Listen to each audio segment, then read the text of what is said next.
Motorway पे Alto, Suzuki Alto 660 CC पिलाओ में मैं जा रहा हूँ।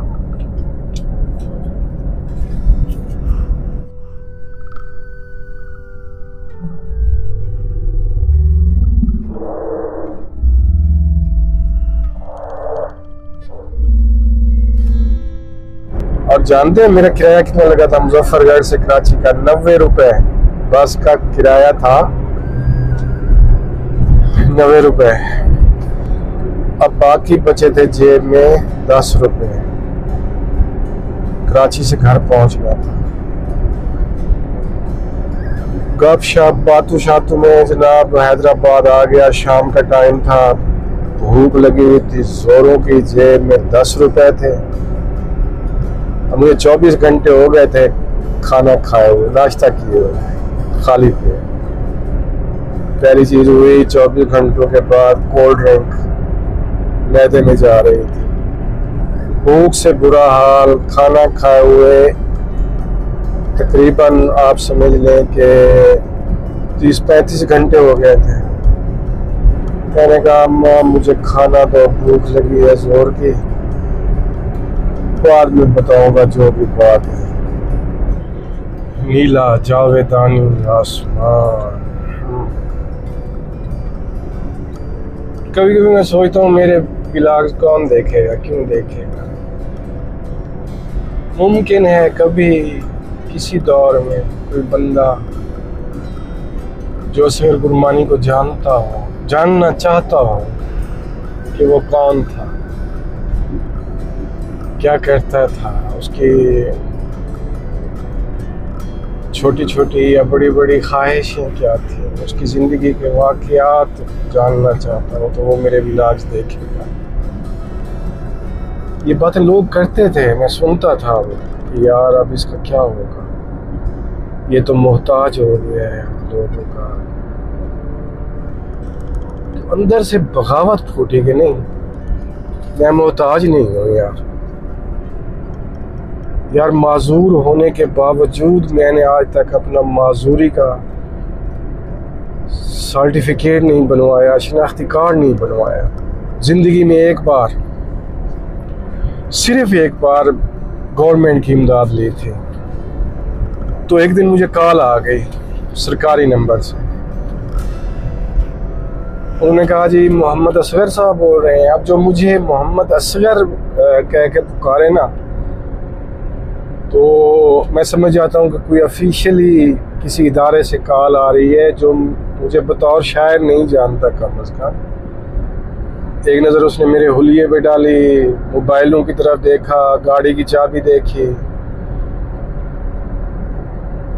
मैंने कहा जी मैं एक पेंट फैक्ट्री का मालिक हूँ। ये भी नहीं कहा कि मैं पार्टनर हूँ, नहीं, मैं एक पेंट फैक्ट्री का मालिक हूँ। वो बंदा गड़बड़ा गया, कहता है कि सर आप गरीब तो नहीं है। मैंने कब कहा है कि मैं गरीब हूँ? अल्हम्दुलिल्लाह अल्लाह पाक का करम है, उसने बहुत कुछ दिया। कहता है तो फिर सर आप ये कार्ड लेने के लिए क्यों आए? अस्सलाम वालेकुम। एक मुशायरे के सिलसिले में लाहौर जा रहा हूँ, तो मैंने सोचा कि अकेला क्यों जाऊं, आपको भी साथ ले जाता हूँ। ये मेरे घर से जहां मैंने पहुंचना है तकरीबन 400 किलोमीटर का सफ़र है, 400 प्लस। फिर उसके बाद शहर में इंटरनल मूवमेंट है। खालिद नदीम शानी के पास रहना है, फिर वहाँ से सुबह अलहमरा जाएंगे जहाँ पे मुशायरा है। तो आए मेरे साथ, देखते हैं कि सफ़र कैसा गुजरता है। अकेला हूँ, जाहिर सी बात है बोरियत हो रही थी, तो सोचा क्यों ना आपको भी शामिल कर लिया जाए इस बोरियत में।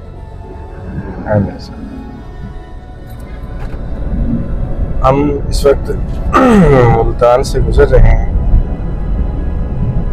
ये मैं क्योंकि बोर हो रहा था तो सोचा कि मैं व्लॉग बनाते हुए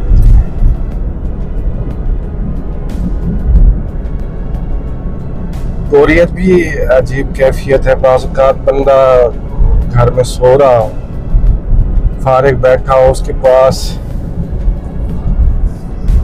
1 घंटा हो या आधा घंटा हो तो वो दुनिया भर की सैर करना चाहता है समटाइम। मैं ये नहीं कह रहा कि ये व्लॉग बना के मैं समथिंग डिफरेंट कर रहा हूँ या आपको ऐसी चीज़ें दिखा रहा हूँ जो आपने पहले नहीं देखी होंगी या कोई ब्लॉग की इंफॉर्मेशन देनी है, कुछ भी नहीं है। सिर्फ ये है कि अगर आप उकताए हुए हैं रूटीन लाइफ से और if you want to travel somewhere and आपके पास वक्त भी नहीं है जाने का, आपकी मसरूफियात भी हैं और कुछ लम्हे मिले हैं आपको मतलब ट्रैवल करने के लिए या कुछ देखने के लिए, तो आप ये व्लॉग देख लें।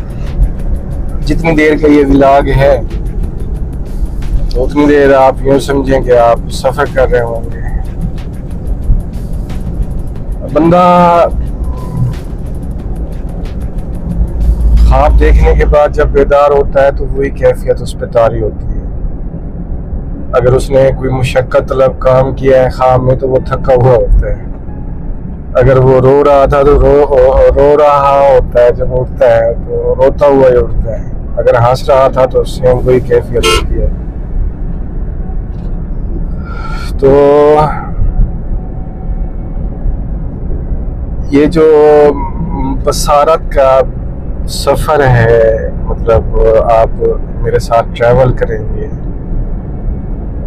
तो ये भी उसी तरह है कि आप सफ़र कर रहे हैं।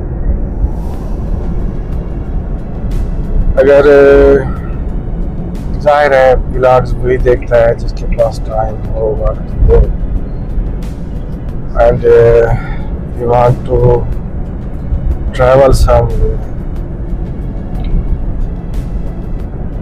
जा नहीं सकता किसी भी रीज़न की वजह से, कोई वजह हो सकती है ना जाने की, कोई मसरूफियत हो सकती है, मजबूरी हो सकती है, कुछ भी हो सकता है। अल्लाह ना करे मजबूरी हो किसी की।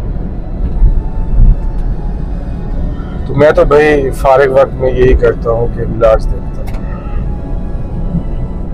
और अगर आप सच पूछें तो मंजिल से ज़्यादा रास्ते खूबसूरत होते हैं।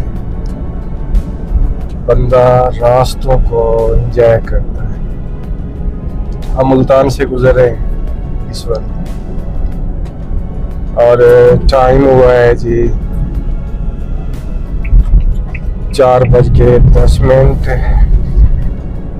जा रहा हूँ लाहौर वाया मोटरवे। अब मेरे पास जो गाड़ी है वो सुजुकी आल्टो है 660 सीसी। अभी कुछ दिन पहले यहाँ पे अफवाहें हुई कि जनाब सुजुकी आल्टो को मोटरवे पे बैन कर दिया गया है। देखते हैं, मोटरवे तरदीदें भी आती रही उस पर और आज देखते हैं मोटरवे वाले क्या करते हैं हमारे साथ।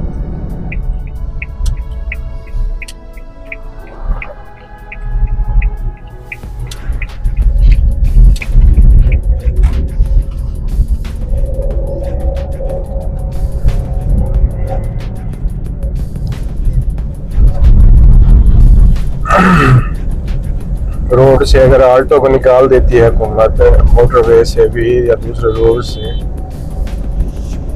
तो 50% कारें तो वैसे ही ख़त्म हो जाएंगी।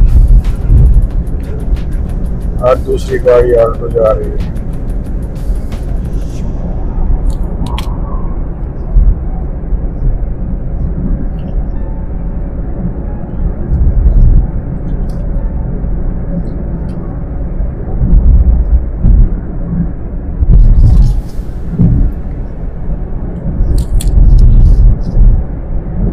ये सोलो है जी, अकेला हूँ।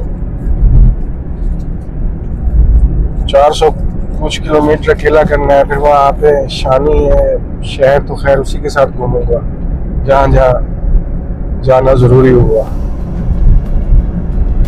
वापसी पे फिर अकेला।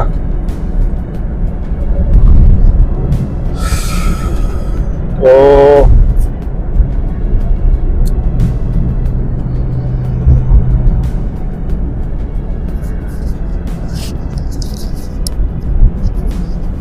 वैसे एक बात है, बंदा अगर उसकी खुद के साथ बनी हुई हो, ताल्लुक खुद के साथ उसका अच्छा हो, तो सोलो का अपना मजा है यार। खुद से बातें करनी होती है।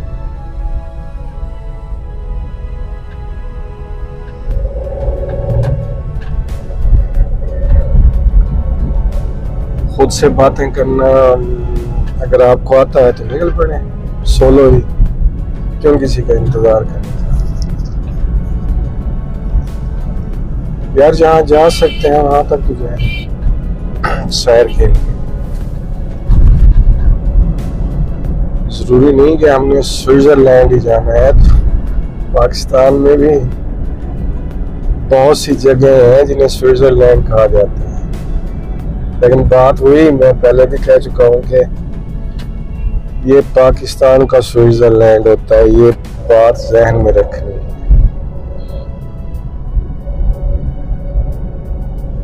और उस असल वाले स्विट्जरलैंड और पाकिस्तान के स्विट्जरलैंड में वही फर्क है जो वहाँ की करेंसी और हमारी करेंसी का फर्क है। एक करेंसी वहाँ की है, एक हमारी है। लाहौर खानेवाल से खाए। हाँ जी, ये मोटरवे पे पहुंच गए हैं तकरीबन ऑलमोस्ट। देखते हैं जी वो हमारी रानों को मोटरवे पे अलाउ करते हैं या नहीं। वैसे थी अफवाह ही, मैंने भी मुख्तलिफ उससे सुनी थी।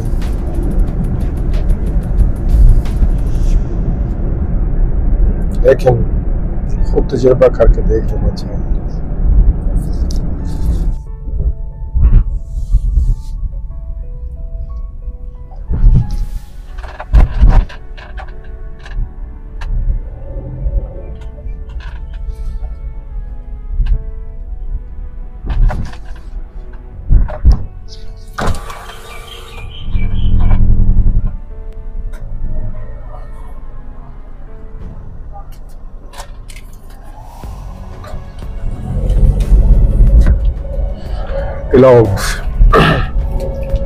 मोटरवे पे Alto, Suzuki Alto 660 CC allowed है।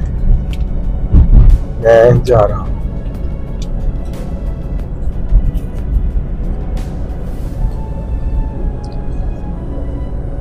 Welcome two motorway M4।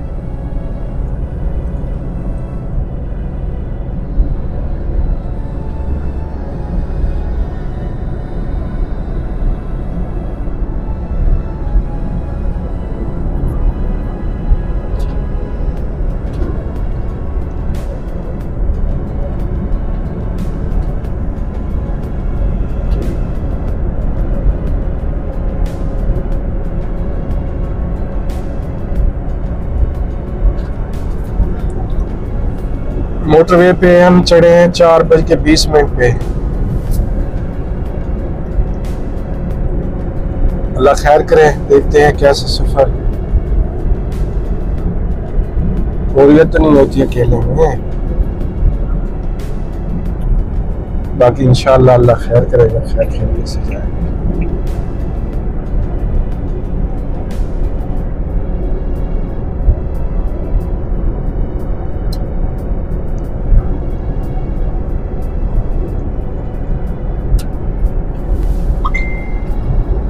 वैसे यार टू लाइंस को मोटरवे नहीं कहना चाहिए।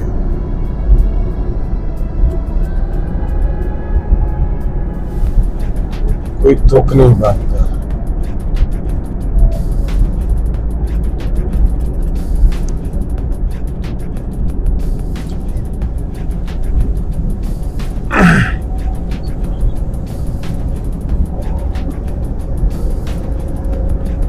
बड़ी बड़ी गाड़ियां हैं, ये जो स्लो मोशन गाड़ियां हैं, ये एक दूसरे को क्रॉस करने लगती हैं और आप जिस रिदम में आ रहे होते हैं वो रिदम पे उड़ जाते हैं। कम से कम 3 रोया तो होनी चाहिए मोटरवे, मतलब एक साइड पे 3 लाइनें होनी चाहिए, 3 लाइनें इस तरफ, 3 लाइनें दूसरी तरफ, 2 लाइनों का मोटरवे बना दिए। चलें, ना होने से कुछ होना बेहतर है। वैसे आज मैंने सोचा हुआ है कि स्पीड नहीं मारनी, वैसे भी स्पीड नहीं मारता, आहिस्ता आहिस्ता चलना, ज़्यादा से ज़्यादा 80 और 100 के दरमियान ही रहना है, ज़्यादा नहीं। ये बता रहा है जी गूगल मैप, जहाँ पे मैंने जाना है 324 किलोमीटर का। इस वक्त हम मोटरवे पे हैं और टाइम हुआ है 4:35 में। वो कहता है तकरीबन 4 घंटे लगेंगे, लेकिन मुझे ज़्यादा लगेंगे क्योंकि मैंने रास्ते में ब्रेक वगैरह लगानी है। तो आहिस्ता आहिस्ता जा रहा हूँ, ऐसे 100 से ज़्यादा स्पीड है ही नहीं।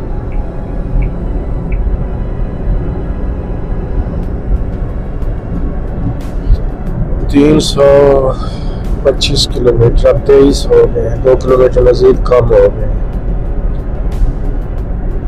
ये देखें जी मुल्तान, मेरे दाएं बाएं आपको स्क्रीन पर नजर आ रहे होंगे बागात, आमों के बाग। मुल्तान जो आमों के बागों के हवाले से मशहूर था, इसे अब कमर्शियल स्टेट बिल्डिंग्स और कॉलोनियों ने घेर लिया है। बड़ा खतरनाक कुत्ता आ गया था आगे, लेकिन बचत हो गई।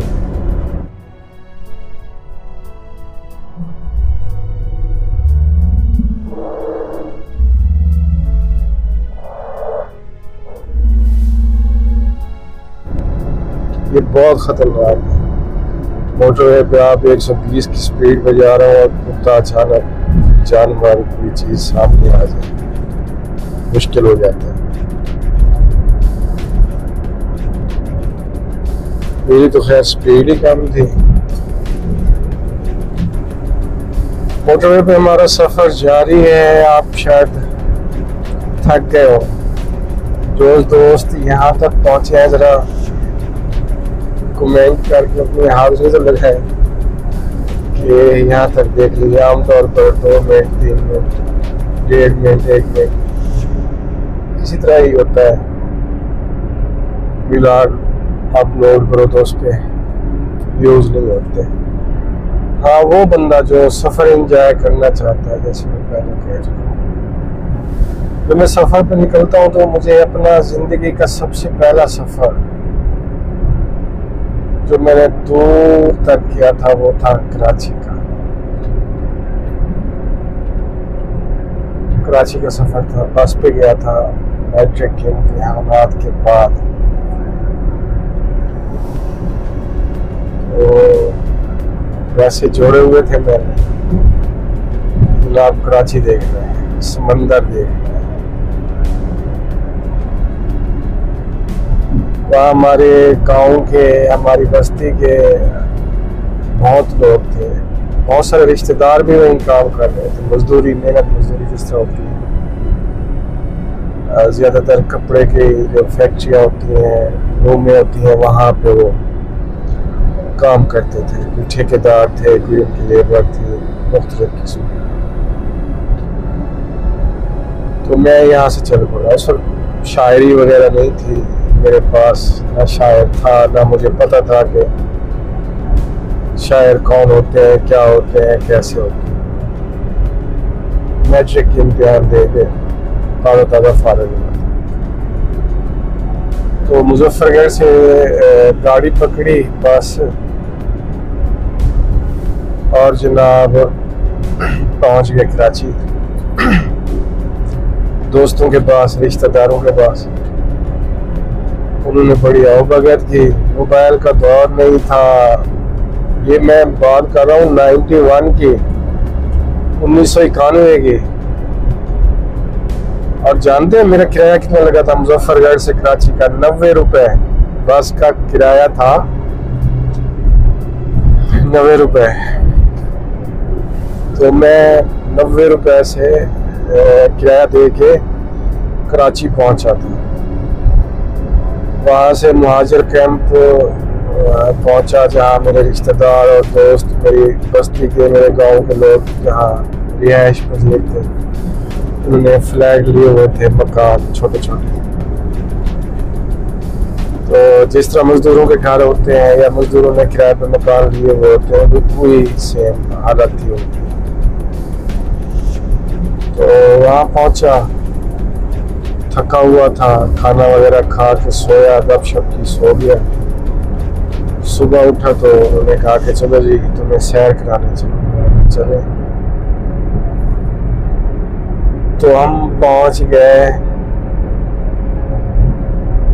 क्लिफ्टन, साहिल समंदर पे।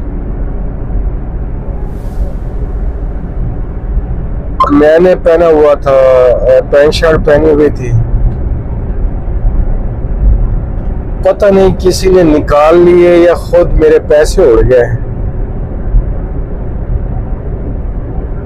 मैं फुल जब वापस आया, फुल वहाँ मौज मस्ती, सैर सपाटा किया, रिश्तेदार साथ थे, दोस्त साथ थे। उन्होंने 1 रुपया नहीं खर्च करने दिया कहीं।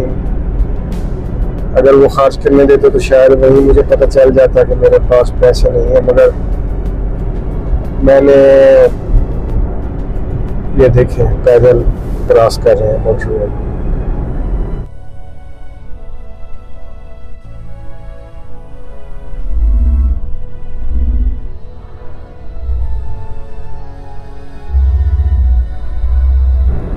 आगे एक और कुत्ता क्रॉस करके दिया है। ये हालत है मोटरवे। खैर, जब वापस मकान पे पहुंचे तो मैंने वो पैंट शर्ट उतारी, शाम को सोने वाला लिबास पहनने के लिए, तो शलवार कमीज, तो पता चला जी जेब में बाकी 200 रुपए या पता नहीं 150 रुपए थे। हाँ, 150 रुपए थे। 150 रुपया बचा है, बाकी सारे उड़ गए, कुछ नहीं बचा जेब में जितने पैसे थे। मैं बहुत परेशान हुआ सारी रात, मुझे नींद नहीं है। नींद आती भी तो पुट्ठे सीधे ख्वाब देखता था। सुबह उठा तो अब सोच रहा हूँ क्या करूँ। अचानक मैंने ऐलान किया जी मैं घर जा रहा हूँ।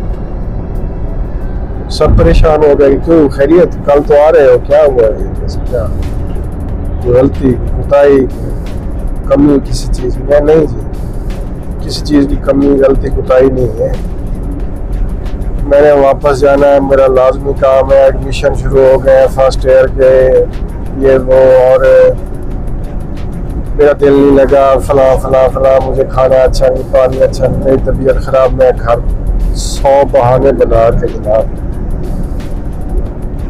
मैं वहां से उनको नाराज करके, कोई मसला है बताओ, कोई मसला, किसी से क्या शेयर करना, अजीब तरह की कोई मिजाज था जो अब भी है। तो मैं उनसे रुखसत होके चल पड़ा वहां से। मुहाजिर कैंप नंबर 2 से स्टेशन तक मेरे ज़ाहिर किराया लगना था, ट्रैवलिंग थी, नाश्ता किया हुआ था मैंने। जहाँ दोस्तों के पास था उन्होंने नाश्ता भी करवा दिया था। तो जब मैं स्टेशन पे पहुंचा तो मेरे पास बाकी बचे थे 110 रुपये। मगर वो लेकिन ऊपर जो, शायद ऊपर बाकी जो पैसे थे 150 था, तो 40 रुपये, अगर 200 था तो समझे 90 रुपये मेरे खर्चा हो गया था। वैगनू बसों में। हाँ, स्टेशन 150 ही होगा उस दौर में। अगर यहाँ हमारे घर से 1000 किलोमीटर के फासले पे बस वाले ने किराया 90 रुपये लिया है, तो ज़ाहिर है 40 रुपये ही लगे होंगे मेरा खर्चा। 150 रुपये ही बकाया था। वहाँ गया जी तो खैबर मेल लगी हुई थी स्टेशन पे। उन्होंने कहा जी टिकट तो 90 रुपये की है, मगर कुली ने कहा अगर हमें 100 रुपये दो तो हम तुम्हें सीट भी साथ देंगे। मैंने कहा जी ठीक है, ले आओ। उन्होंने सीट समेत मुझे टिकट ला के दी 100 रुपये की, और मेरे जो डब्बा था वहाँ भी वो मुझे बिठा के आया सीट पे कि ये तुम्हारी सीट है। मैंने कहा जी ठीक है। अब बाकी बचे थे जेब में 10 रुपये। कराची से घर पहुँचना था, तो गाड़ी चल पड़ी। सुबह से खाया कुछ नहीं था नाश्ते के बाद, लेकिन ये इत्मीनान था कि मैं घर जा रहा हूँ। अब मेरी सीट के सामने वाली सिंगल सीट जो होती है ना, वही मिली थी मुझे इकॉनमी में। तो वो सामने वाली सिंगल सीट पे एक बंदा बैठा हुआ था, उससे सलाम दुआ हुई। सराकी था वो, बहावलपुर का। तो वो कहीं मिडल ईस्ट से आ रहा था, किसी मुल्क से। इस तरह यहाँ से लोग जाते हैं मेहनत मजदूरी करने के लिए, कमाने के लिए। तो वो कई सालों के बाद वहाँ से वापस आ रहा था। उसके साथ बैग थे, जाहिर है उसका सामान था। 3 4 5 बैग थे उसके। उसने मुझे कहा कि जी मैंने ये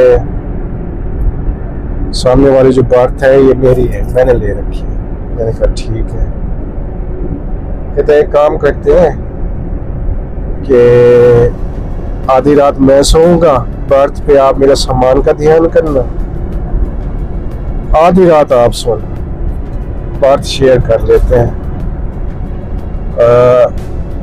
शेयर मीन्स ये नहीं था कि मैंने पैसे देने थे, मैंने उसके सामान की हिफाजत करनी। मैंने कहा ठीक है, मैं कर लूँगा। गप शप बातों शातों में जनाब हैदराबाद आ गया। शाम का टाइम था, भूख लगी हुई थी जोरों की। जेब में 10 रुपए थे। वो बंदा मुझे कहता है कि आओ खाना खाते हैं। मैंने कहा नहीं जी, मैंने खाना नहीं खाना। कहता क्यों? मुझे दोस्त छोड़ने आए थे स्टेशन पे, तो उन्होंने खाना खिला दिया है। मेरा पेट फुल है, मैंने अब कुछ नहीं खाना। अगर कुछ खाया तो वो तंग करेगा। खैर वो बंदा कायल हो के चला गया। उसने जाके खाना खाया और वापस आया तो मुझे कहा कि मैं अब सोने लगा हूँ पार्क में, आधी रात तक मैं सोऊंगा, फिर उठाऊंगा तो आप सो जाओ। मैंने कहा ठीक है, डन हो गया जनाब। बर्थ पे लेटा, शायद उसे ख्याल आया होगा कि अब मैं जिस पे एतमाद करके आया आके सो गया हूँ, यही अगर मेरा सामान उठा के चला गया तो फिर मैं उसका वाक जानने वाला तो नहीं था, ना मुझे लोग जानते थे, ना मैं उस वक्त ये वाला शेर कुर्बानी था। ज़ाहिर स्टूडेंट था, जिस तरह लड़के होते हैं मैट्रिक के, वही कुछ देर, मतलब आप समझने ज़्यादा से ज़्यादा आधा घंटा या पौना घंटा वो सोया होगा। वो उठ के आ गया नीचे। कहता है यार मैंने नहीं सोना, मुझे नींद नहीं आ रही, आपने सोना है तो जाओ सो जाओ। मेरे पास तो था कुछ नहीं, मैंने किस चीज़ की हिफाजत करनी थी। एक बैग था जिसमें कपड़े थे, वो मैंने अपने सर के नीचे रखा और बर्थ पे लेट गया खाली पेट। लेकिन खैर नींद आ गई। इस सेटिस्फेक्शन के साथ कि मैं घर जा रहा हूँ।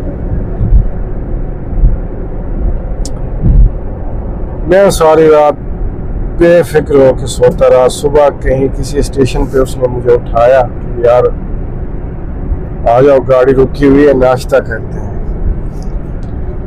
मेरा मसला वही था कि जेब में पैसे नहीं थे, सिर्फ 10 रुपए थे। मैंने कहा यार आप नाश्ता कर रहा हो, मेरी तबीयत खराब है। कहता क्यों, क्या हुआ? मैंने कहा यार रात वो दोस्तों ने जब रुखसत किया ना तो स्टेशन पे खाना खिलाया था मुझे। वो खाना कोई मुझे लगता है कि अच्छा नहीं था, तो उससे मेरे पेट में गड़बड़ हो गई है, कोई पेट में दर्द है, तो मैं खाना नहीं खाना चाहता। आओ जाओ नाश्ता करो। वो बंदा कायल होकर चला गया नाश्ता कर। वापस आया तो उसने 7 अप ली हुई थी, कोल्ड ड्रिंक। कहता है ये पी लो, इससे पेट के दर्द का कुछ रिलीफ मिल जाएगा, आराम आ जाएगा, कुछ बेहतर होगा।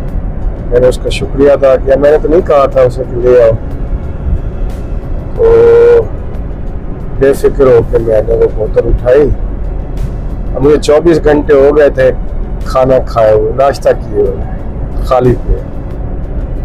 पहली चीज हुई, 24 घंटों के बाद कोल्ड ड्रिंक मैदे में जा रही थी, तो वो मैं 7 अप पी गया। कुछ एनर्जी बहाल हुई, नीचे आके बैठा, उसके साथ गपशप की, उसने तबीयत का पूछा। मैंने कहा आप बेहतर है कुछ। उसका घर बहावलपुर था। हमने एक दूसरे को खत तो किताबत के लिए एड्रेस लिख कर दिए, जो जाहिर है कभी हमने एक दूसरे को कोई खत न लिखना था न लिखा। वो अपनी दुनिया में गुम हो गया होगा, मैं अपनी दुनिया में। तो वो बहावलपुर उतर गया।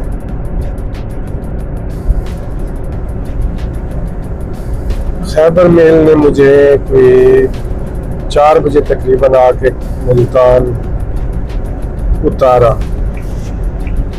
एक तो वो चलती स्लो है, दूसरा उसके स्टाफ ज्यादा है, तीसरा उस दिन थी ही लेट।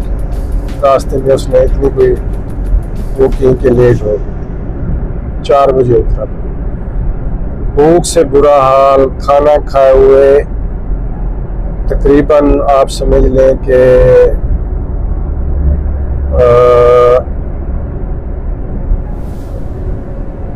30-35 घंटे हो गए थे, खाली पेट था।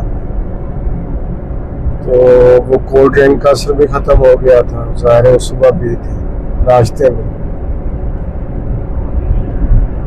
तो नीचे उतर के मुल्तान उतरा, स्टेशन पे बाहर आया तो 5 रुपए की मैंने कुल्फी खरीदी। बाकी जेब में बच गए 5 रुपए।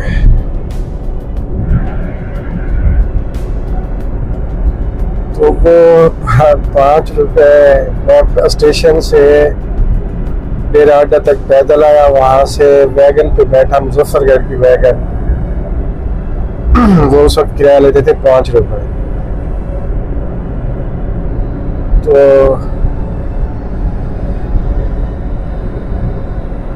मुजफ्फरगढ़ तक मैंने वो हाईएस्ट में सफर किया 5 रुपए दे के। मुजफ्फरगढ़ वैगन से उतर गया और बस पे बैठ गया और एहतियातन बस की छत पे चढ़ गया कि जेब में पैसे नहीं थे। कंडक्टर आया पूछने के लिए, तो मैंने कहा जी स्टूडेंट। वो चुप करके नीचे चला गया। मैंने शुक्र अदा किया रब। चौक कुरैशी उतरा। चौक कुरैशी से मेरा घर तकरीबन 2 किलोमीटर के फासले पे, घर तक पैदल गया। वहाँ घर पहुंचा तो अम्मी हैरान कि 2 दिन पहले तो तुम जा रहे हो, आज वापस भी आ गए हो, खैर तो है? मैंने कहा अम्मा मुझे खाना दो, भूख लगी है जोर की, बाद में बताऊंगा जो भी बात है। खैर अम्मा ने जल्दी जल्दी मुझे अंडा शंडा बना के दिया और मैंने खाना खाया और सो गया। सारी रात सोया रहा जनाब। सुबह उठा, फिर अम्मा को हाल दिया कि इस तरह हुआ है मेरे साथ, मेरे पैसे उड़ गए थे। तो मैं खाली पेट मैंने सफ़र किया कराची से यहाँ, तो भूख की वजह से मैंने ढाल खाना खा के सो गया। तो अम्मा ने मुझे अच्छी खासी सुनवाई कि फलां से ले लेते उधार, फलां से ले लेते, किसी को कह देते, मैं उनके घर दे देते, या वापस आ रहे थे तो उनके घर दे देते हुए पैसे, क्यों नहीं मांगे। मैंने कहा अम्मा मांगना नहीं आता, मांगने का तरीका ही नहीं आता मुझे, मैं क्या करूं, उधार भी नहीं मांग सकता। उधार मांगना हो किसी से तो मुझे समझे मौत आ जाती है कि यार किस तरह से कि मुझे इतना उधार दे दो, क्यों दे। तो वो मेरी जिंदगी का एक यादगार सफर है, कराची से घर तक। बाद में गया हूँ कई बार कराची, जब भी जाता हूँ तो सारी यादें, यूँ समझे फिल्म मूवी रिवाइंड होती है, रिप्ले होती है, वो मेमोरीज, ये क्या किया था, क्या हुआ था मेरे साथ। फिर उन दोस्तों को, रिश्तेदारों को बाद में पता चला जब घर आया कैसे, अगर इस वजह से वापस आया था, तो वो भी नाराज हुए, यार तुम तो हमें अपना ही नहीं समझते, पता नहीं क्या है। तो ये तबीयत है मेरी। वो शेर भी था मेरा के मिसरा है कि अपनी जात की ते कुछ मंगा रहा खाका। तो वही चीज है कि अपनी जात के लिए कुछ मांगना बहुत मुश्किल है, बहुत ही मुश्किल।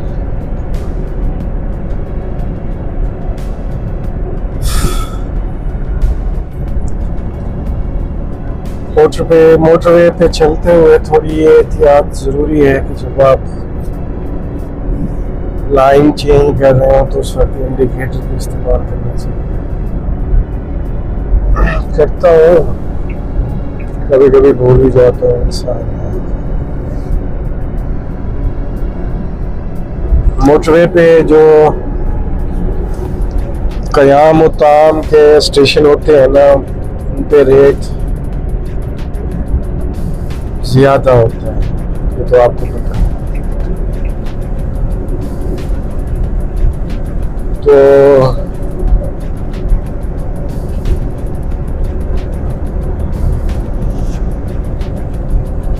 कोशिश तो करनी चाहिए कि आप जब मोटरवे पे चढ़े हैं तो खाने पीने की चीज़ें, ऐसी चीज़ें जो रास्ते में ख़राब ना हो, वो पैक करवा के गाड़ी में रख लें। मैंने नहीं कराई, मोटरवे पे खाऊंगा कोई चीज़ लेके।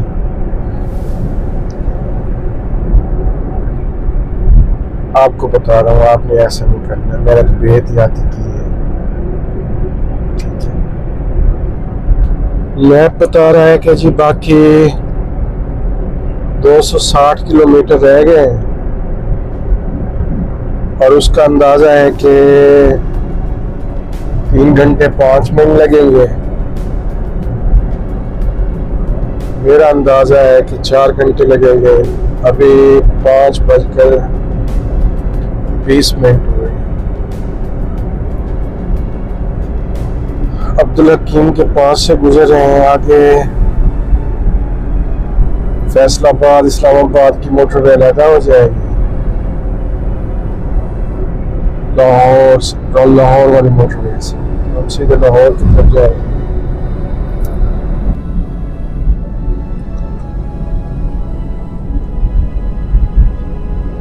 यार इनकी हिम्मत है, 40-50 की स्पीड में चल रहे हैं।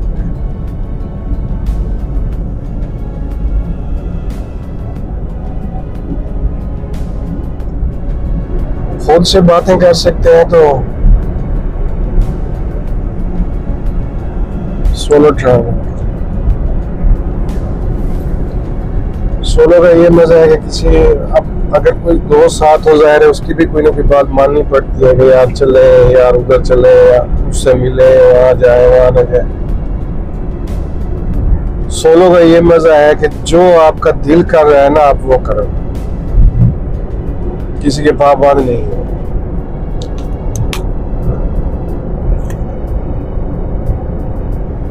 आसमान पे बादल बने हुए हैं लाहौर की तरफ, मुमकिन है बारिश भी खुदा दे दे। यार जहाँ से गाड़ी फुल कराई थी ना मुल्तान से, वहां से अब तक 111 किलोमीटर चल चुकी है और इसने मुझे एवरेज दी है 23.2 23.2 किलोमीटर पर लीटर। ऑल्टो लेने का मकसद यही होता है कि आपको फ्यूल एवरेज अच्छी मिले। पाकिस्तानी मेड जितनी गाड़ियां हैं लोकल असेंबल, उनमें सिर्फ ऑल्टो ऐसी है कि जिसे लोग इसलिए भी प्रेफर करते हैं कि ये फ्यूल एफिशिएंट गाड़ी है। तो अगर मोटरवे पे आप इसे दौड़ाएंगे 120 पे 140 पे तो जाहिर है इसके सारे वाल खुल जाने हैं और इसने पेट्रोल धड़ाधड़ पीना है और इसने वो एवरेज नहीं देनी जिसके लिए आपने गाड़ी खरीदी थी। तो इसकी बेहतरीन जो इकोनॉमी स्पीड है वो 80 to 100 है, इसके दरमियान लेनी चाहिए। मेरे पास ऑल्टो VXL है AGS, ऑटो गियर शिफ्ट जो गाड़ी होती है ना, top of the line variant जो है वही गाड़ी है। अब 23.2 किलोमीटर पर लीटर ये दे रही है एवरेज, तो ये पूरी एवरेज अच्छी एवरेज है। उसकी वजह सिर्फ यही है कि मैं स्पीडें नहीं मार रहा। मुझे गाड़ियाँ क्रॉस करनी है, दूसरी कारें तो ठीक है करने दो ना, जल्दी होगी। उनकी बड़ी गाड़ियाँ हैं, इवन मुझे ऑल्टो वालों ने भी क्रॉस किया है तो इसमें हाइपर होने की कोई ज़रूरत नहीं है। चिल होकर आराम से सुकून के साथ आप अपना सफर करें।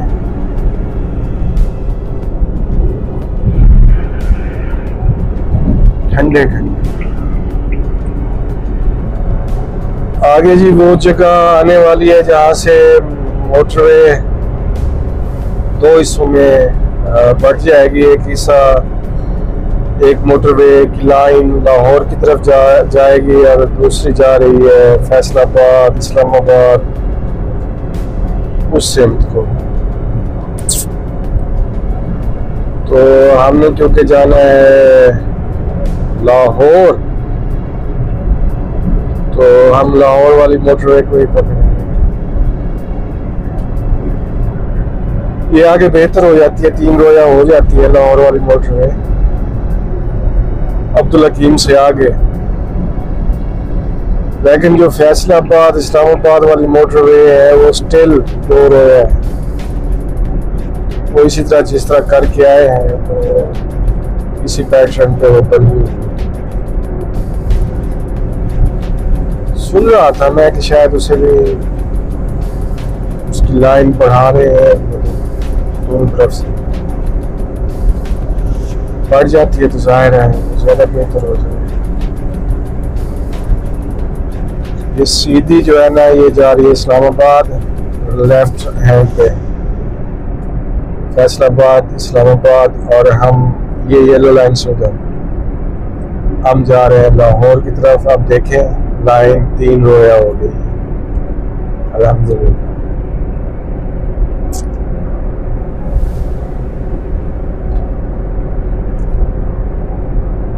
अभी हमारा फासला बचा है 245 किलोमीटर और गूगल मैप कह रहा है कि जी 2 घंटे 53 मिनट यानी ऑलमोस्ट समझ लें 3 घंटे आपको लगेंगे मंजिल मकसूद तक पहुंचने इंशाअल्लाह होपफुली।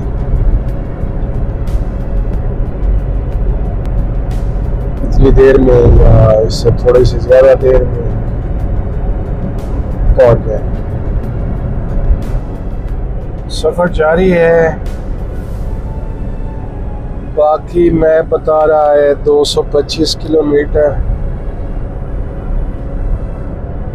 और 2 घंटे 42 मिनट, लेकिन मेरे ज़्यादा लगेंगे क्योंकि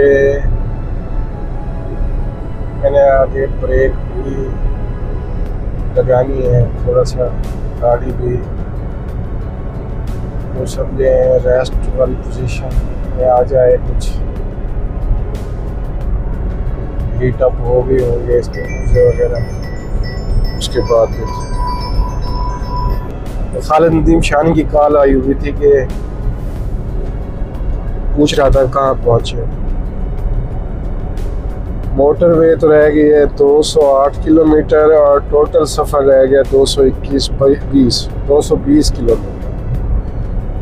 इट मीन्स के हमने 12-13 किलोमीटर मोटरवे के बाद करना है सफ़र शानी के घर तक, कमरे तक जहाँ उसने कमरा हॉस्टल में लिया हुआ है।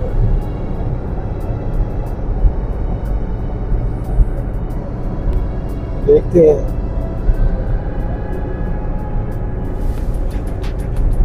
शाम का टाइम है, टाइम 5:50 मिनट।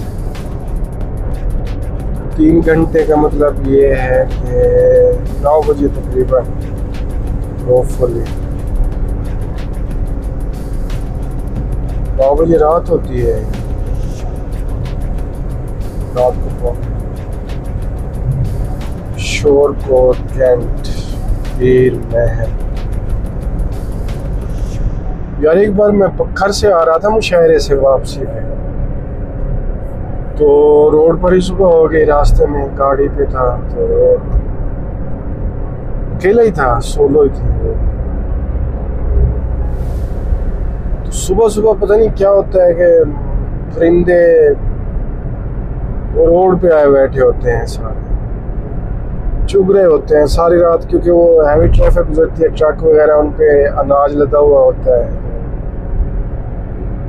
वहाँ से उनको कोई सड़क से रोड से गिरा हुआ अनाज मिल जाता है परिंदों को, तो वो खा रहे होते हैं, चुग रहे होते हैं सुबह सुबह। वो एक अच्छा खासा मोटा परिंदा वो टकराया था मेरी गाड़ी की फ्रंट स्क्रीन से,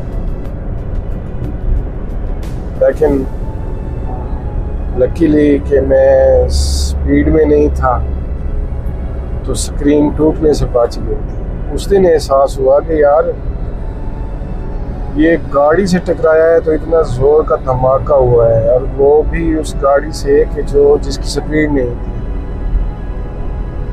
तो हवाई जहाज़ों का भी तो उनकी तो बहुत स्पीड होती है ना,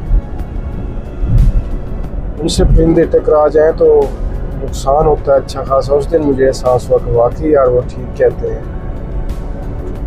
कि एयरपोर्ट्स के साथ साथ और वो परिंदों को उड़ाने की वो करते हैं, फायरिंग वगैरह भी करते हैं।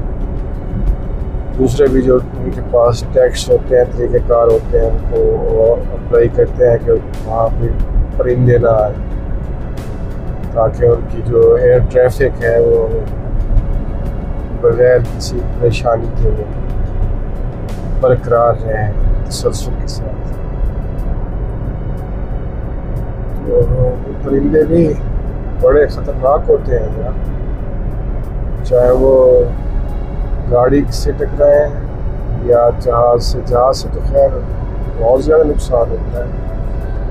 गाड़ी से भी टकराए तो अच्छा खासा नुकसान कर देते हैं ये, स्पेशली अगर फ्रंट स्क्रीन से टकराते हैं। वैसे आल्टो में एक चीज़ की कमी तो महसूस हो रही है, स्पेशली VXL जो उन्होंने दिया है top of the line variant जो है इनका, उन्होंने इसे मिनी पैक ग्रैंडी बना दिया है, तकरीबन वो सारी सहूलतें हैं। एक तो इसकी बिल्ड क्वालिटी बेहतर नहीं है, अच्छी नहीं है। दूसरा अगर क्रूज होता ना, क्या बात है, मज़ा आ जाता। मोटरवे पे बंदा क्रूज लगा के बैठ जाए, फिर इजीली सफ़र होता है। अब इसका जो पैडल है ना, ध्यान नहीं रहता, बाज़ लाशौरी तौर पे दब जाता है बंदा फ्लो में जा रहा हो तो। सॉरी। और गाड़ी की जो रफ्तार है वो गैर महसूस तरीके से आहिस्ता आहिस्ता इंक्रीज करती जाती है, तो पता चलता है कि बंदा 120 पे पहुंच गया, तो फिर बैक होना पड़ता है, सब पैडल से पाँव हटाना पड़ता है।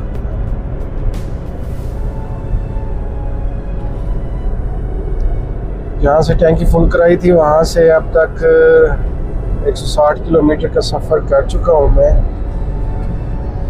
और अब वो एवरेज दिखा रहा है 22.5। कमालिया टोबा टेक से इंटरचेंज। हाँ जी, 6 बज चुके हैं और हमारा फासला रहता है 200 किलोमीटर। 200 किलोमीटर्स बाकी हैं। घर से चला तो 405 किलोमीटर था। इट मीन्स के मैंने आधा सफ़र कर लिया है, आधा बार। शामा भी पै गया। ये शाम का मंजर, ये देखें आगे बोर्ड पे रिफ्लेक्शन नजर आ रही है, ये मेरी गाड़ी की लाइट की रिफ्लेक्शन, ये देखें रिफ्लेक्शन। गाड़ी ने अब तक जब से टैंकी फुल कराई है 172 किलोमीटर किया है, और इसकी एवरेज आ रही है 22.2, और शुरू से ही ACS का ये बोर्ड है।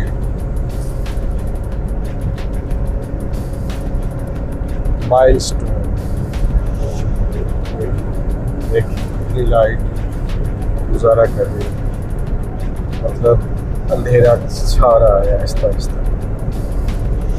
आसमान पे परिंदे मंडला रहे हैं अपने अपने घरों पे, ये तारों पे बैठे हुए हैं पूरी लाइन। घर जाए, असल में गंदम की फसल तैयार है तो उन्हें अपने हिस्से का रिज़्क मिल जाता है खेतों से, तो वो मस्त है। ये 2 किलोमीटर पे क़याम और ताम है। मैं सोच रहा हूँ कि क्योंकि मैंने आधा सफ़र कर लिया है तो यहाँ थोड़ी देर रेस्ट कर लें, खुद भी और गाड़ी भी थोड़ी देर रेस्ट कर लेगी। फिर उसके बाद बाकी था कोई चीज़ खा पी भी लेते, फिर उसके बाद आधा सफ़र था। ये रेस्ट एरिया है, बड़ा एरिया है, तो यहाँ ठीक है, कुछ खा पी लेते हैं। आगे जो आता है ना बड़ा एरिया, वो लाहौर के करीब ही है तकरीबन, वहाँ फिर मज़ा नहीं आया। यहीं से चलो कुछ पेट पूजा करके जाते हैं। लाहौर जाते जाते कुछ हजम हो चुका होगा, तो हमने इंडिकेटर दे दिया है इधर जी, हमारी अब ब्रेक का टाइम है, तो यहाँ ब्रेक लगा लेते हैं।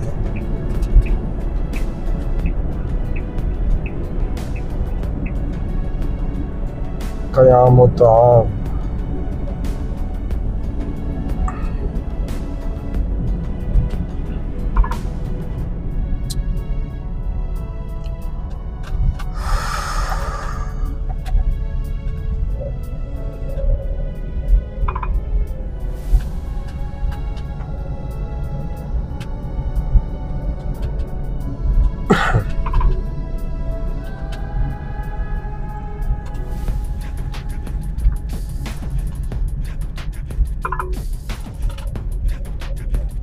Take the next right, then turn right. Turn right, then turn left. Turn left, then turn left. Take the next left, then turn right. कहाँ जाए यार? अंडी वगैरह नहीं खानी, हम एक चिकन पीस ही मंगवा दे, बस वही काफ़ी है।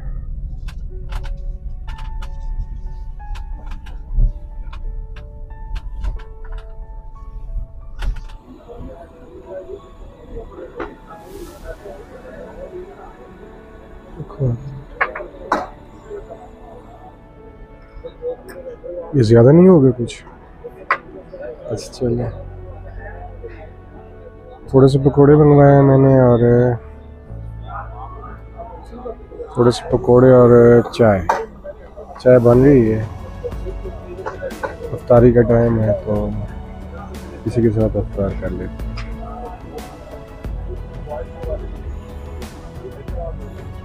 वेजिटेबल पकोड़े बता रहे थे।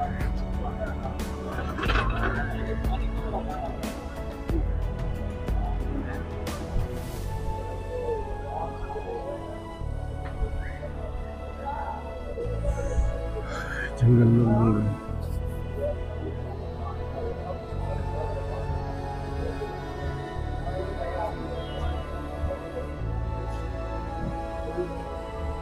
बात करें चिकन रोस्ट, देसी स्वाद।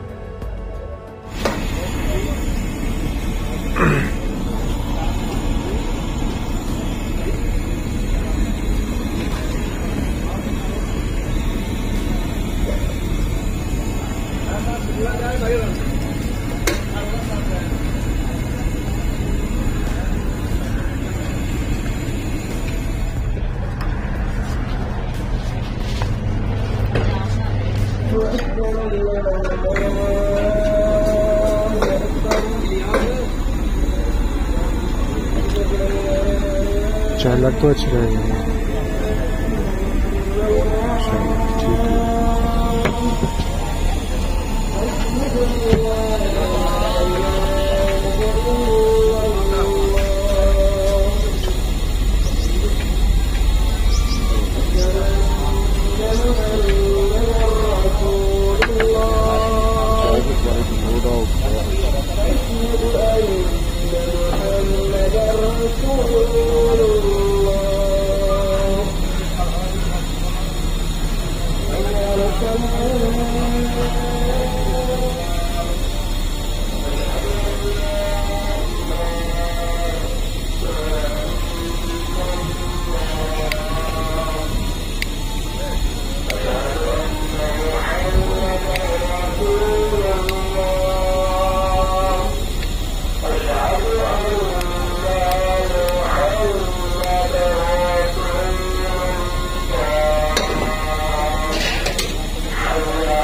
हो गया जी।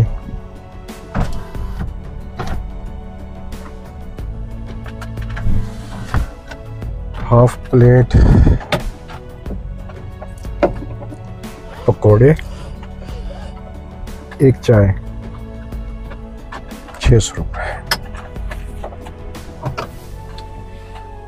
शाम हो गई।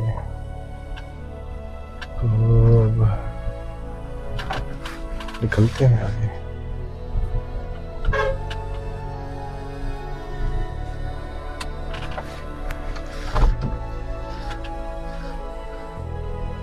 इस क़यामत आम के खूबसूरत स्पॉट को खूबसूरत अलविदा।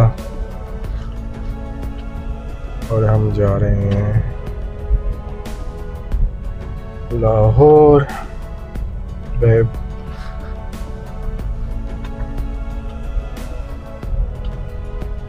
आपको आगे दिखाता हूँ मनासिर।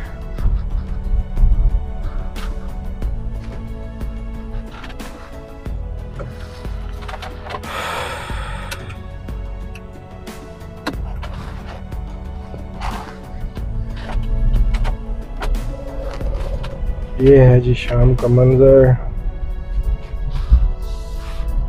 वो आगे जो आपको नज़र आ रहा है वो रोड की दूसरी तरफ का क़यामत आम का सेंटर है, रेस्ट एरिया है। लाहौर से आने वाले मुसाफिर वहाँ रुकते हैं और लाहौर जाने वाले यहाँ रुकते हैं जहाँ पे हम रुके थे। और अब हम निकल पड़े हैं लाहौर की तरफ।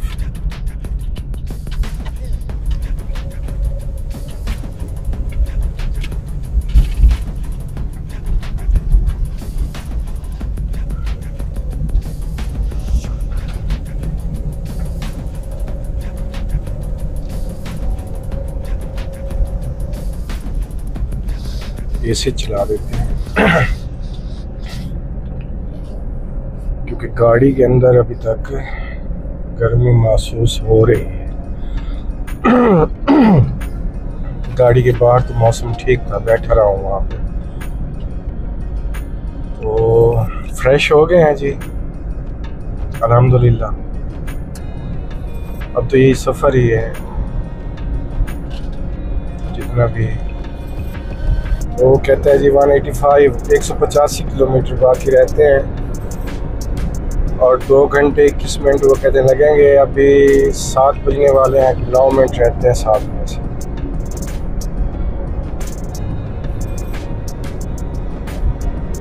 तो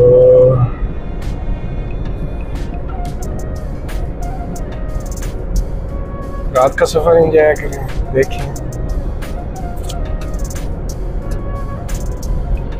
हेडलाइट्स ऑन हो तो कैसा लगता है। तो रात का सफ़र एंजॉय करें आप। देखिए मोटरवे कैसी लगती है और कैमरे में आसमान का रंग कैसा नज़र आ रहा है।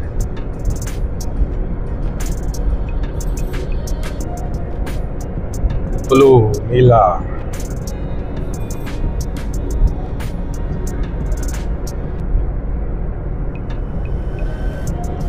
नीला जावेदानी आसमान। यार दूसरे वो है ना अपना व्लॉग बनाने वाले लोग, व्लॉगर्स जिन्हें कहते हैं, यूट्यूब पे इंटरनेट पे ऐसे जो है ऐसे बोलते हैं जैसे फायरिंग हो रही है। मैं आस्ते आस्ते बोलता हूँ, पता नहीं व्लॉगिंग के लिए ये लबु लहजा, ये अंदाज, ये बोलने का स्टाइल जो कि मेरा बिल्ट इन है, मैं खुद बना नहीं रहा, ठीक है अभी या नहीं, सूटेबल रहेगा या नहीं। अगर यहाँ तक आप देख रहे हैं तो काइंडली मुझे थोड़ा सा बता दें कि मेरी आवाज़ की जो वो है टून है, जिस तरह मैं धीमा धीमा बोलता हूँ या जो मेरा बोलने का अंदाज़ है, ज़्यादा ज़ोर से बोलूँ तो मुझे लिटरली यकीन जाने के सांस चढ़ जाती है मेरी। तो ये अंदाज़ काबिल कबूल है या नहीं, ये आपने मुझे बताना है। अगर यहाँ तक आप देख चुके हैं मेरा व्लॉग तो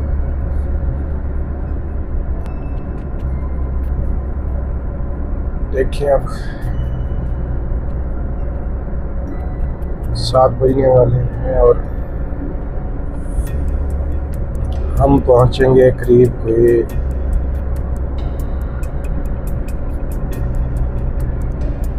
9:30 के करीब इंशाअल्लाह।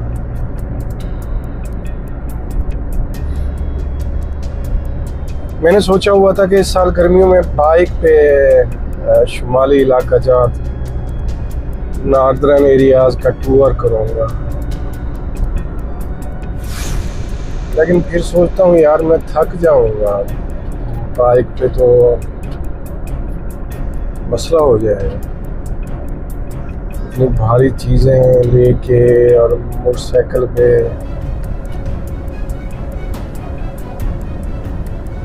हर साल जिस तरह गाड़ी पे जाता हूँ तो गाड़ी ठीक रहेगी। अगर आप में से कोई है ट्रैवलिंग का शौकीन, ज़ाहिर है मेरा चैनल या मेरी ये वीडियो को बड़े बड़े यूट्यूबर तो नहीं देख रहे, वो बड़े बड़े व्लॉगर्स जो होते हैं, जो ट्रैवलर होते हैं, वो तो नहीं देख रहे ना मेरी वो है। तो मैं आप दोस्तों से पूछ रहा हूँ, आप दोस्तों का क्या मशवरा है? आप मुझे बाइक पे जाना चाहिए या कार पे?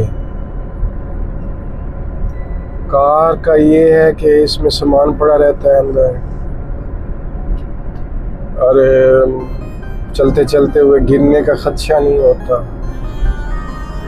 और कार को देख के आगे वाली सवारी कुछ उसका एहतराम भी करती है कि यार उसको रास्ता दे दे। बाइक वाले का तो कोई एहतराम नहीं करता यार। मैं जब भी बाइक पे गया हूँ तो आगे बड़ी गाड़ियाँ स्पेशली जब भी एक दूसरे को क्रॉस करती हैं तो बाइक वाले को लिफ्ट नहीं कराती कि ये रोड से नीचे उतर जाएगा। खैर ये पोजीशन होती है हमें। तो गाड़ी पे जाना चाहिए या बाइक पे? कुछ लोग कहते हैं कि अगर तुम एक बार बाइक पे गए तो फिर सारी ज़िंदगी गाड़ी पे नहीं जाओगे, बाइक पे ही सफ़र करोगे, इतना मज़ा आता है। मतलब उनका कहना ही है। आई डोंट नो कि वो क्या ठीक है क्या गलत है, क्या कहते हैं क्या नहीं है, बट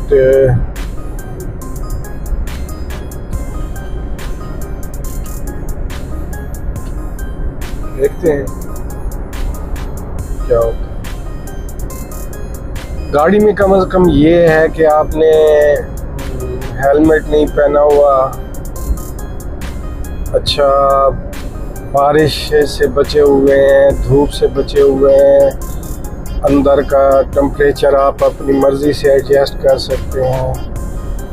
इसका ये फ़ायदा है सामान अंदर रखा रहता है, उसे इस पर ख़ास तौर पे उसको प्रॉपरली बांध के नहीं, उसके कोई प्रोटोकॉल्स नहीं है कि बांध के फ़लाँ चीज़ को फ़लाँ जगह पे रखो, और अगर खुदा ना खास्ता कहीं स्लिप हुए गिर गए तो वो चीज़ें टूटने का ख़दशा होता है। अलबत्ता ये मतलब गाड़ी में ये सहूलतें होती हैं, सो भी सकते हैं आप इसमें। बाइक का ये फ़ायदा है कि आप मंज़र का हिस्सा होते हैं, जो मंज़र जिस जगह से आप गुज़र रहे होते हैं उस जगह का आप हिस्सा होते हैं। एक दूसरी बात ये है कि बाइक वहाँ भी पहुँच जाती है जहाँ सिर्फ 4x4 गाड़ियाँ जा सकती हैं, जीपें जा सकती हैं, बड़ी बड़ी जो गाड़ियाँ होती हैं लोगों की प्राइवेट वो जा सकती हैं, जिनके 4x4 लगते हैं, वो बाइक वहाँ भी पहुँच जाती है। ये नहीं जा सकती, ये तो आल्टो है। लेकिन आल्टो की परफॉर्मेंस यार मैंने पहाड़ों में देखी है, यकीन करें लिटरली बहुत अच्छी थी।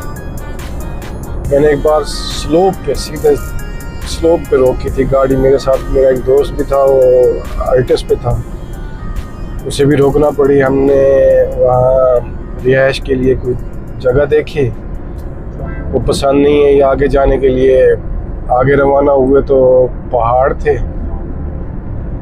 तो मैं तो निकल गया, बटाकुंडी से आगे थे कहीं पे, तो मेरी बेगम भी साथ थी।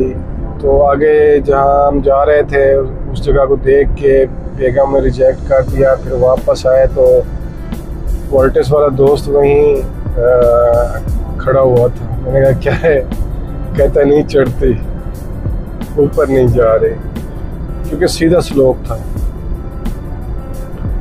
अगर ऑल्टो ने ऐसा कुछ नहीं किया कि कहीं तंग किया हो कि मैं नहीं जाती। एक बंदा कह रहा था, और वो सही कह रहा था कि यार ये बड़ी स्पीड से जा रहा है ड्राइवर। वो कह रहा था कि ये ऑल्टो जो है ना पहाड़ों में 4x4 हो जाती है। सही है उसके बाद, आई बिलीव इट। मैंने इसे देखा है, 3-4 साल हो गए इसे चलाते हुए। फैमिली के साथ पहाड़ों में जाना होता है, तो ये वाकई 4x4 का काम है। मजाल है कहीं इसने तंग किया, रुकी।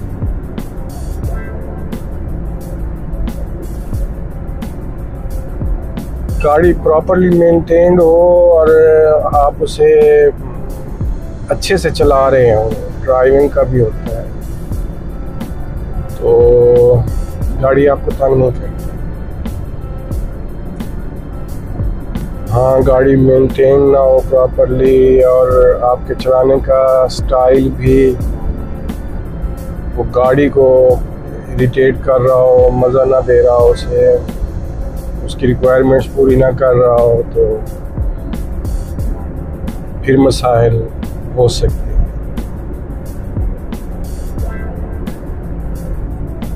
कभी कभी मैं सोचता हूँ मेरे व्लॉग्स कौन देखेगा, क्यों देखेगा। मुमकिन है कभी किसी दौर में कोई बंदा जो असगर गुरमानी को जानता हो, जानना चाहता हो कि वो कौन था, क्या करता था, उसकी छोटी छोटी या बड़ी बड़ी ख्वाहिशें क्या थी, उसकी ज़िंदगी के वाक़यात जानना चाहता हो, तो वो मेरे व्लॉग्स देखेगा। मैं हर व्लॉग में अपनी ज़िंदगी का कोई ना कोई वाक़या, कोई ना कोई पार्ट शेयर करता रहूँगा। ये भी तो YouTube भी तो यूँ समझे एक किताब है।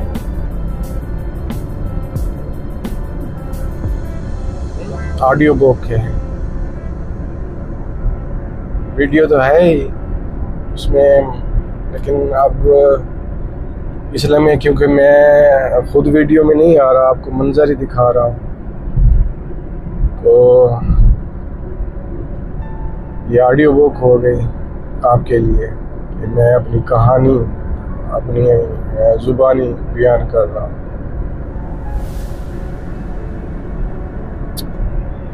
एक्सीडेंट हुआ था ना जब 88 में, 8वीं जमात में था मैं उस वक्त, तो ये चीज़ें बड़ी तकलीफ दे थी कि मुझे ज़िंदगी की कुछ चीज़ों पे कंप्रोमाइज़ करना पड़ेगा। दौड़ नहीं सकूँगा, ट्रैवलिंग नहीं कर सकूँगा, वज़न नहीं उठा सकूँगा, मुझसे प्यार कोई नहीं करेगा। हाँ, तरस खाएंगे, रहम और जिस तरह खुदा तरसी वाला मामला होता है वो होगा मेरे साथ। ये बातें लोग करते थे, मैं सुनता था कि यार अब इसका क्या होगा, ये तो मोहताज हो गया है हम लोगों का। अंदर से बगावत फूटी कि नहीं, मैं मोहताज नहीं हूँ यार, मुझे मोहताज नहीं बनना किसी को, कुछ हो जाए मैंने खुद करना है, मैंने अर्न करना है। ज़ीरो से स्टार्ट किया मैंने, लिटरली ज़ीरो से।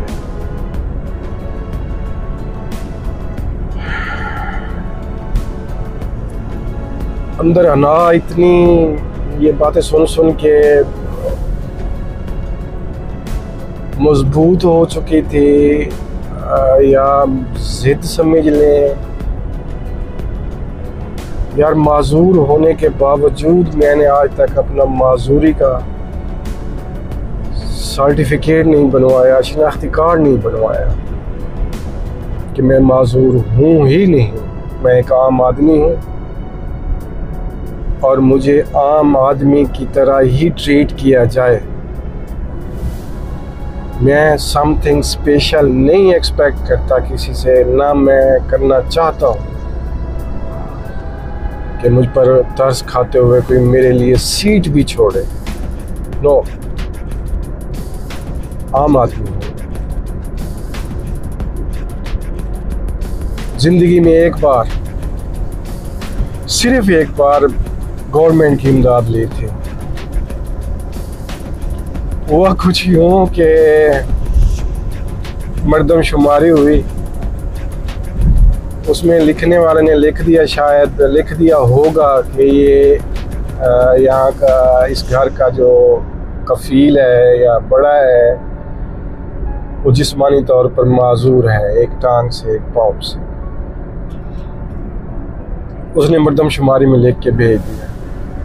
मैं नहीं था घर में, वो डाटा कलेक्ट कर रहे थे, तो घर वालों ने शायद बता दिया होगा, या जिसने लिखवाया होगा उसने कोई रिश्तेदार होगा, जाहिर सी बात है। तो एक दिन मुझे कॉल आ गई सरकारी नंबर से। उन्होंने कहा जी मोहम्मद असगर साहब बोल रहे हैं। अब जो मुझे मोहम्मद असगर कह के पुकारे ना, तो मैं समझ जाता हूँ कि कोई ऑफिशियली किसी इदारे से कॉल आ रही है जो मुझे बतौर शायर नहीं जानता कम अज़ कम।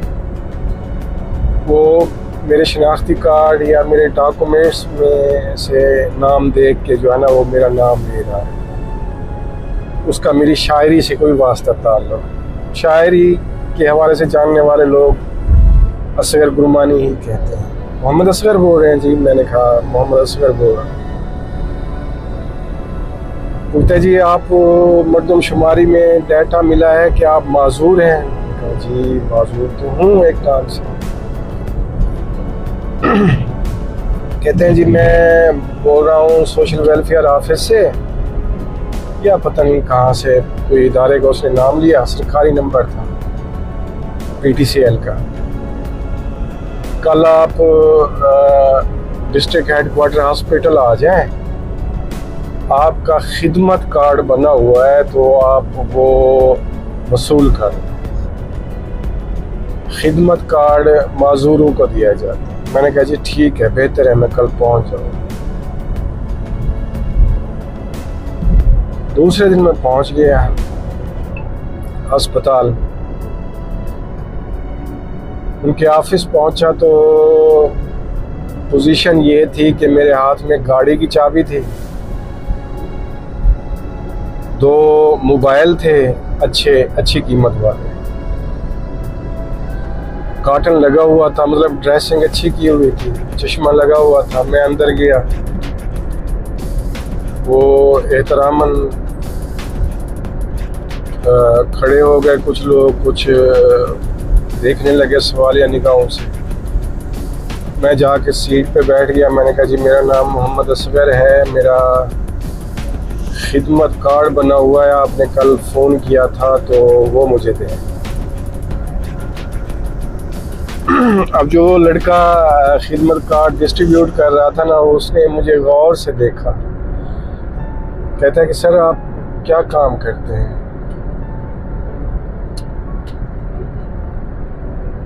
एक नज़र उसने मेरे हुलिये पे डाली, मोबाइलों की तरफ देखा, गाड़ी की चाबी देखी। मैंने कहा जी मैं एक पेंट फैक्ट्री का मालिक हूँ। ये भी नहीं कहा कि मैं पार्टनर हूँ, नहीं, मैं एक पेंट फैक्ट्री का मालिक हूँ। वो बंदा गड़बड़ा गया। कहता है कि सर आप गरीब तो नहीं है? मैंने कब कहा है कि मैं गरीब हूँ?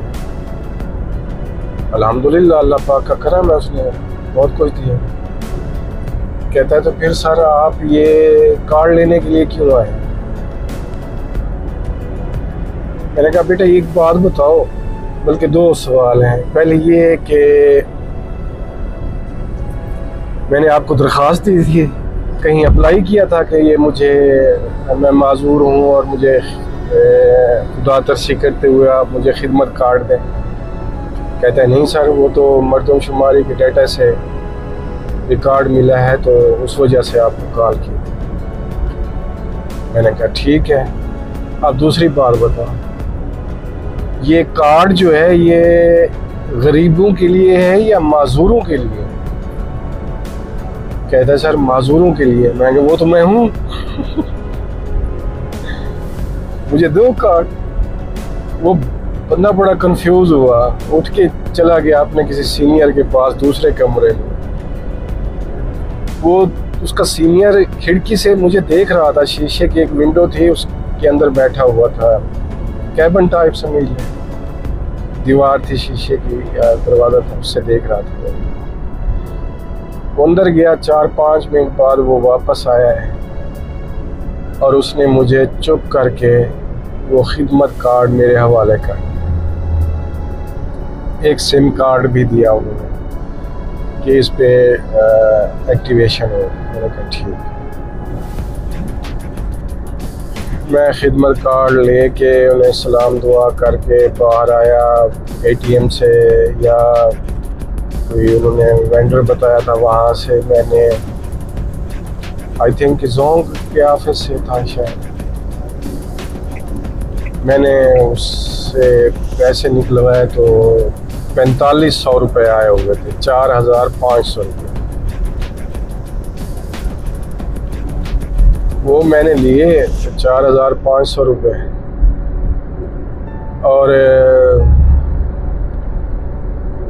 दोस्तों को बताया तो उन्होंने कहा कि जी खाना खिलाओ इसी खुशी में, आपको खिदमत कार्ड मिला है। तो 6000 का उनको खाना खिलाया मैंने। फिर वो कार्ड पड़ा रहा, मुझे याद भी नहीं था कि कोई कार्ड मिला था या क्या। 3-4 साल बाद अचानक पुराना पार्सल देख रहा था, उसमें से चीज़ें, तो वो कार्ड निकला है। मैं यार ये जो पड़ा हुआ है इसका तो पता करें कि क्या हुआ है इसका। वो लेके गया तो पता चला कि जनाब इसको उसी पहली किस्त के बाद ही उन्होंने ब्लॉक कर दिया था। तो ये वो वाक़या था मेरी ज़िंदगी का पहला और आखिरी कि जब मैंने गवर्नमेंट से इमदाद ली, पैसे लिए 4500 रुपये, और जिनमें फिर 1500 खुद से ऐड करके मैंने वो 6000 रुपये का दोस्तों को खाना खिलाया। छोटे छोटे वाक़यात हैं। मैं इस चीज़ पे ईमान रखता हूँ कि आपको खुद करना चाहिए, खुद कमाना चाहिए।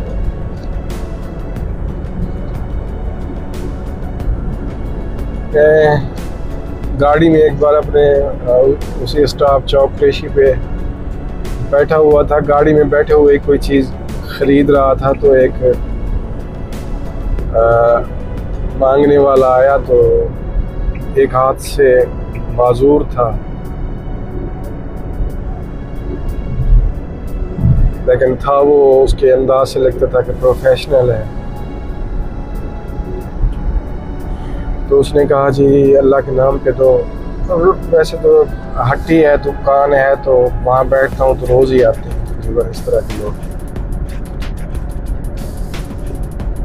कि अल्लाह के नाम पे दो।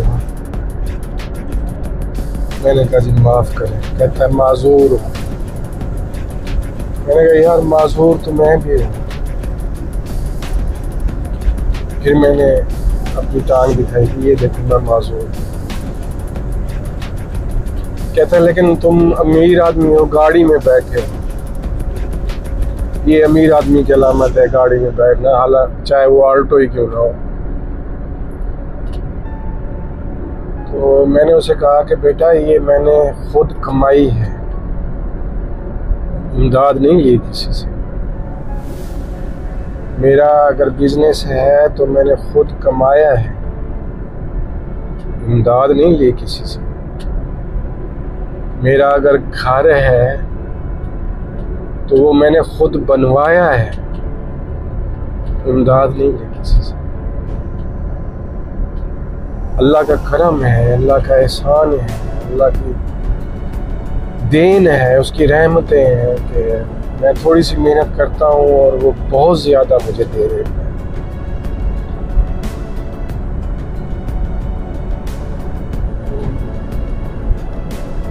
बस ये उसी का फजल है अल्लाह पाक का, वरना मैं क्या था, क्या ना तो स्कूल में कोई शाइनिंग स्टार था, कोई एक्स्ट्रा ऑर्डिनरी ज़हीन बच्चे जैसे होते हैं ना, मीडिया कर था।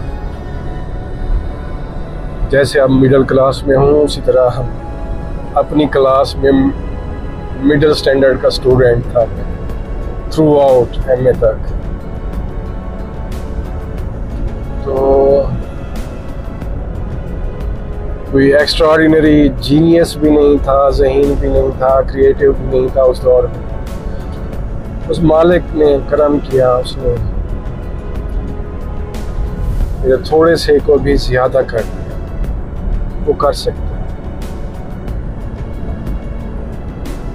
शर्त ये है कि रास्ता वही हो जो ठीक हो, अनफेयर ना हो, फेयर रास्ता हो। जिस पे आप स्ट्रगल कर रहे हैं ना, जिस चीज़ की, जिस रास्ते पे जा रहे हैं, या हम सब रोज़ी रोटी के रास्ते पे निकले हुए होते हैं आम तौर पे। अब भी मैं रोज़ी रोटी के रास्ते पे जा रहा हूँ, ज़ाहिर है मुशायरा है। तो वो गलत ना हो कम अज़ कम, किसी को नुकसान पहुंचा कर आप रिस्क न ले रहे हैं, तो अल्लाह पाक बहुत बरकत है यार। रिस्क के हलाल और दूसरी टाइप के जो रिस्क होता है उसमें यही फ़र्क है। नंबर एक, गैर शरई काम ना हो जिससे आप पैसे कमा रहे हैं। अल्लाह के नापसंदीदा कामों में से कोई ऐसा काम ना हो जिससे आप पैसे कमा रहे हैं। नंबर दो, किसी का नुकसान करके पैसे न कमा रहे हैं, वो हलाल। अगर आपका सोर्स ऑफ इनकम गैर शरई नहीं है, खुदा के रोके हुए तरीके का नहीं है, तो वो हलाल है। अगर किसी को नुकसान नहीं पहुंचा रहे, आप किसी को नुकसान नहीं दे रहे और आपको रिस्क मिल रहा है, तो वो भी हलाल है। अगर किसी को नुकसान पहुंचा रहे हैं आप, या अल्लाह के नापसंदीदा कामों में से कोई काम करके आप रिस्क कमा रहे हैं, तो वो हलाल नहीं है कम से कम। उसमें बरकत नहीं, ना सिर्फ वो खुद जाता है, ज़ाया होता है, बल्कि मज़ीद को भी अपने साथ ले जाता है।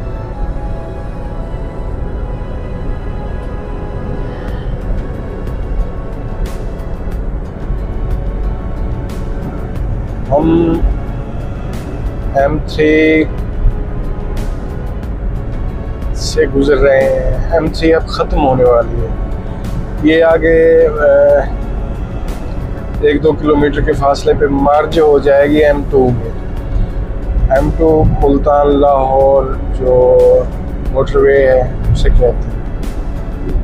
तो यहाँ से अगर लेफ़्ट आप जाएंगे तो इस्लामाबाद की तरफ जाएंगे। हमने क्योंकि लाहौर जाना है तो हम सीधे ही जा रहे हैं। तो अभी हम एक चक्राटी काट के उस M2 पे मर्ज हो जाएंगे। हमारा जो मोटरवे है M3 उसके साथ शामिल हो जाएगा। तो आप यूँ समझें कि हम तकरीबन लाहौर पहुँच गए हैं। लाहौर पहुँचे हैं, लेकिन अभी हमारी जो मंजिल है वो 16 किलोमीटर की।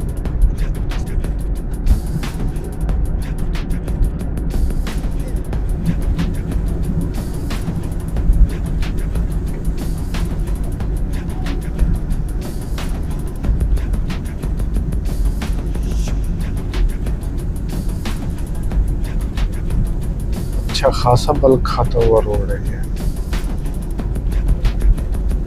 स्पीड बहुत स्लो करना पड़ेगा मुझे जी। तो अब आ गए हैं M2 पे।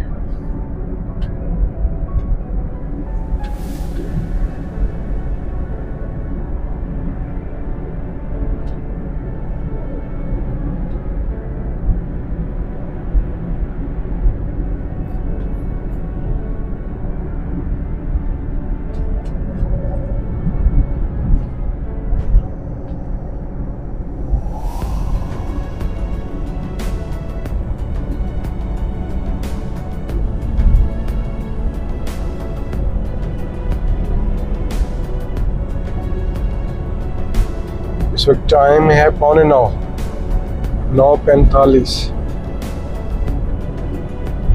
और हम पहुंचे हैं लाहौर। सॉरी 8:45, 8:45, 8:45 टाइम है। आगे टोल प्लाजा तकरीबन 1 किलोमीटर के फासले पे है। तो आप यूँ समझें कि 13 किलोमीटर हमने मज़ीद टोल प्लाजे के बाद आगे जाना है।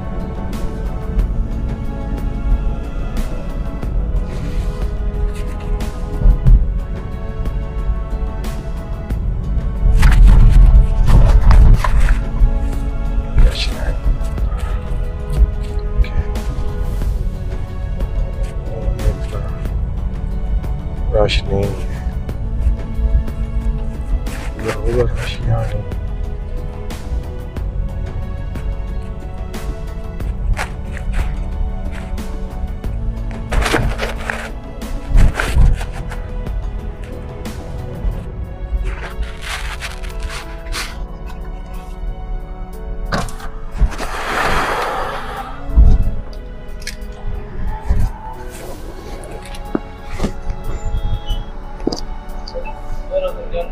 कितना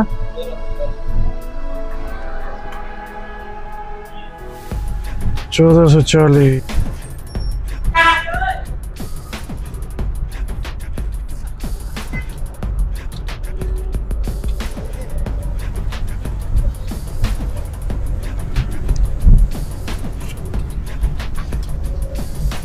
In 200 meters, merge onto Lahore Islamabad motorway, M2.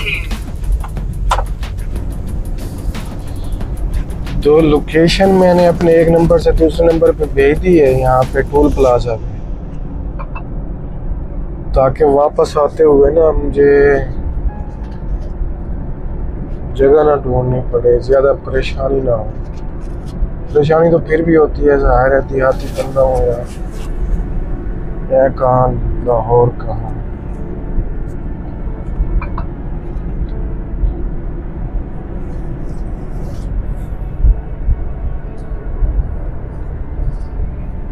ये जी लाहौर है जिससे पूरा मुल्क नाराज है।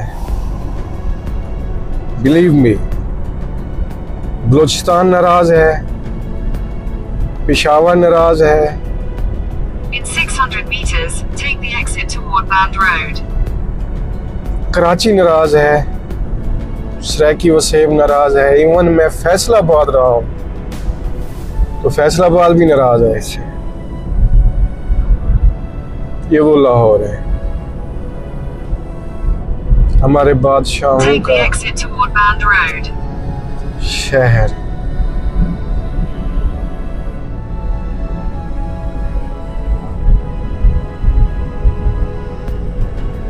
In a quarter of a mile, continue straight onto Band Road.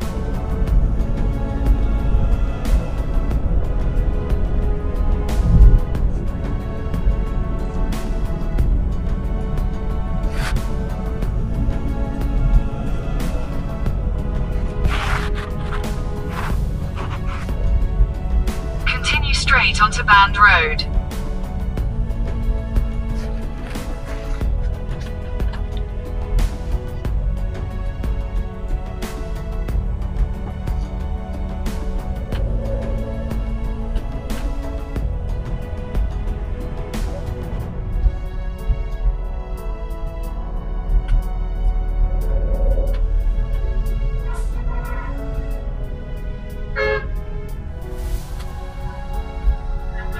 Continue on Band Road for 2 kilometers.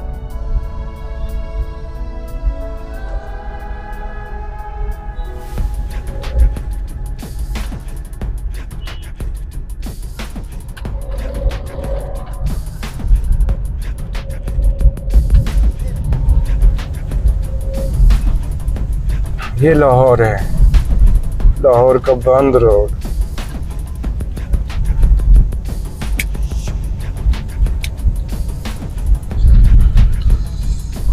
वो लाहौर जिससे कभी ढाका नाराज हुआ था, बंगाल नाराज हुआ था। वो लाहौर जिससे बलोचिस्तान नाराज है, बलोच नाराज है। वो लाहौर जिससे पख्तून नाराज हैं, खैबर पख्तूनख्वा नाराज है। वो लाहौर जिससे कश्मीर नाराज है, कश्मीरी नाराज है। वो लाहौर जिससे सराइकी वसेब नाराज है, सराइकी नाराज है। वो लाहौर जिससे सिंध नाराज है, सिंधी नाराज है।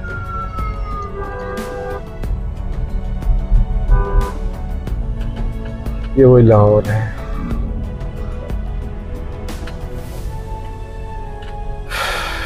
क्या कहूँ इसे, बादशाहों का शहर।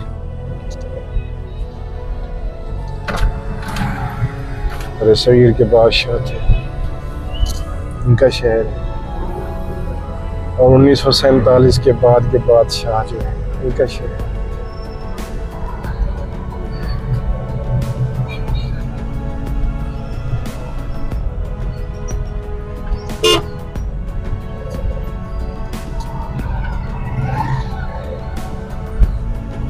पता नहीं, खैर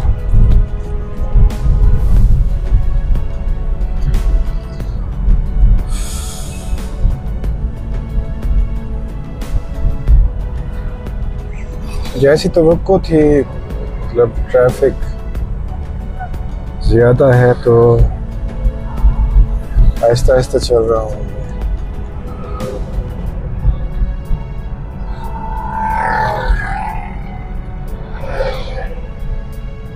अभी 8.7 किलोमीटर, यूँ समझे 9 किलोमीटर हमने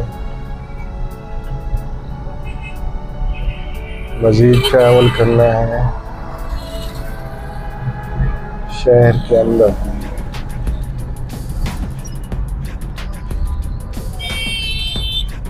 और ये बहुत बड़ा शहर है यार,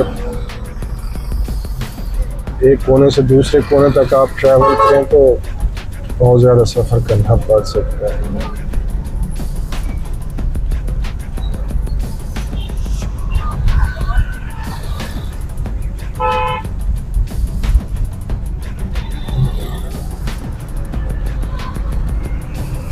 Multan road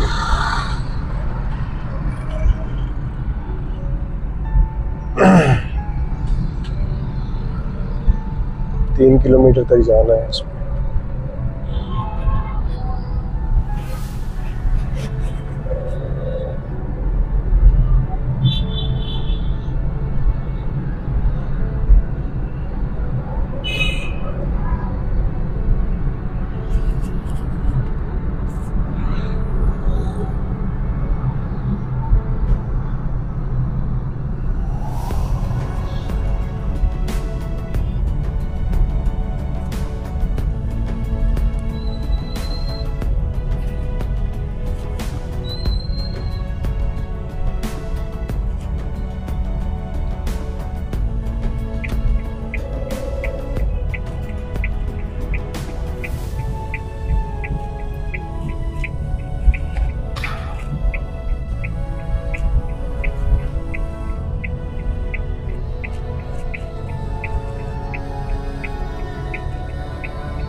Exit the roundabout.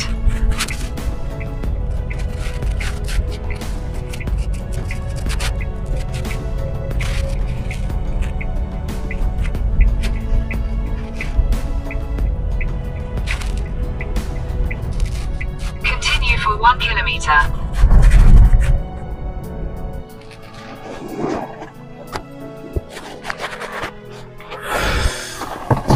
जी जनाब, मैं लाहौर पहुंच गया हूँ शानी के पास।